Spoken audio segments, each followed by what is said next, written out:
Comenzando con el concepto de disolución, una disolución es una mezcla homogénea entre dos o más sustancias. La sustancia que se encuentra en mayor proporción se denomina disolvente o solvente.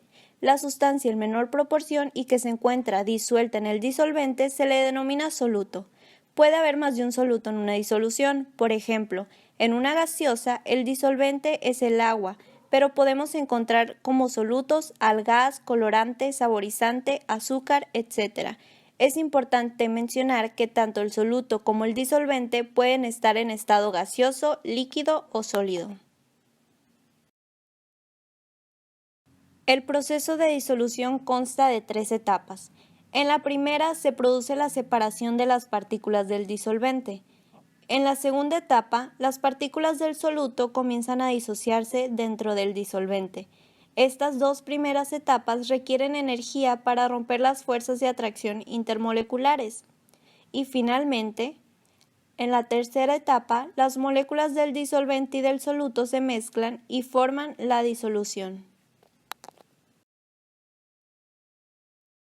La mayoría de las disoluciones contienen agua. Por eso se le considera al agua como disolvente universal. Esta propiedad se debe a su capacidad para formar puentes de hidrógeno con otras sustancias, ya que éstas se disuelven cuando interaccionan con las moléculas polares del agua. Gracias a su polaridad, las moléculas de agua se atraen entre sí con gran facilidad. El lado positivo de una, que sería un átomo de hidrógeno, se asocia con el lado negativo de otra, que sería un átomo de oxígeno. Estas atracciones son un ejemplo de puentes de hidrógeno, interacciones débiles que se forman entre un hidrógeno con carga parcial positiva y un átomo más electronegativo, como el oxígeno. Los átomos de hidrógeno involucrados en enlaces de este tipo deben estar unidos a átomos electronegativos. Solubilidad. Si en un vaso conteniendo agua agregamos una cucharadita de azúcar y agitamos, observamos que desaparece de nuestra vista. Sabemos que no ha desaparecido realmente. El azúcar se ha mezclado con el agua. Se dice que el azúcar se disolvió o que es soluble en agua. El proceso se llama disolución. Si intentamos mezclar, por otro lado, agua y aceite, luego de agitar, los líquidos se separan, formando un sistema heterogéneo. Se dice entonces que el aceite es insoluble en agua. La solubilidad es la propiedad física que se estudia para saber si un soluto se puede diluir en un solvente. Para que un compuesto se disuelva en otro, es necesario que las fuerzas de atracción que existen entre las partículas del soluto y el solvente se rompan para formar nuevas fuerzas que unan a ambos.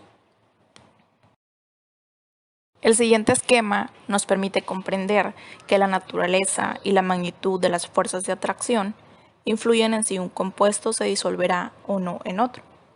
Por lo tanto, la solubilidad de un compuesto molecular depende de la polaridad de sus moléculas, ya que la polaridad de un compuesto determina los tipos de fuerza de atracción intermoleculares. Pero, ¿cómo sabemos cuáles compuestos se disuelven en otros compuestos? Bueno, resulta simple basarnos en el siguiente enunciado. Lo semejante disuelve a lo semejante. Podemos decir entonces que un soluto polar se disolverá en un solvente polar. Es decir, sustancias que están formadas por moléculas polares se van a mezclar de forma homogénea, porque esta distribución de cargas va a generar atracción, lo positivo con lo negativo, y se va a generar una mezcla homogénea. Tal es el caso de si mezclamos azúcar o alcoholes en agua. Se dice también que un soluto no polar se disolverá en un solvente no polar. Las moléculas, como ya hemos visto, pueden ser polares o no polares. A diferencia con las moléculas polares, las moléculas apolares o no polares no tienen una desigualdad eléctrica. Ejemplos de sustancias apolares son el aceite vegetal, la gasolina o distintos tipos de grasa. Las sustancias polares repelen a las sustancias no polares. Por ejemplo, tenemos la gasolina y el agua, que no se mezclan entre sí de forma homogénea. Regresando a la frase lo semejante disuelve a lo semejante, podemos afirmar también que un soluto iónico se disolverá en un solvente polar. Para este caso tenemos el ejemplo de la disolución del cloruro de sodio en agua, que tiene una estructura cristalina.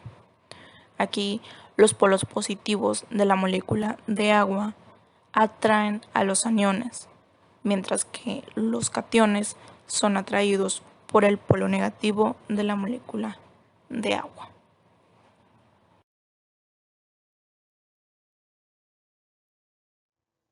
Iones hidratados. La mayoría de los elementos no se encuentran libres en la naturaleza, sino en forma compuesta, iónicos o covalentes. En agua los iones se encuentran en forma de iones hidratados. Los iones hidratados son productos de la interacción producida por la naturaleza polar del agua.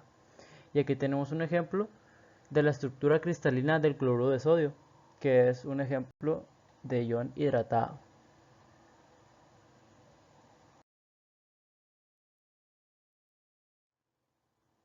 Vemos en esta tabla elementos en su estado ionizado, como lo es su radio iónico, radio hidratado y su respectivo número de hidratación.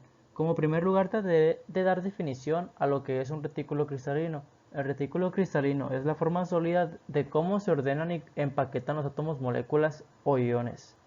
Esto expuesto en una forma tridimensional, como lo veíamos en la imagen anterior, el cloruro de sodio. En los iones hidratados varía el radio que tienen en el retículo cristalino, para dar un radio hidratado de mayor o menor tamaño, siendo mayor el aumento en los iones pequeños que en los de mayor tamaño. El número de hidratación es el número de moléculas de agua que hidratan a los iones, el cual varía entre 3 y 6 para los iones alcalinos y alcalinoterrios, y entre 1 y 2 para los aniones de los halógenos. Los radios y el respectivo número de hidratación se obtiene por métodos experimentales diversos, como la viscosidad, difusión, comprensibilidad, conductividad y métodos termodinámicos, etc., pero con resultados dispares.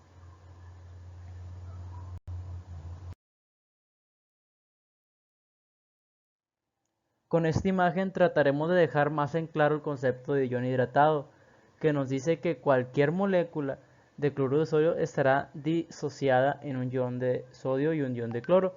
Estos iones están estabilizados por interacción ion-dipolo con las moléculas de agua vecinas.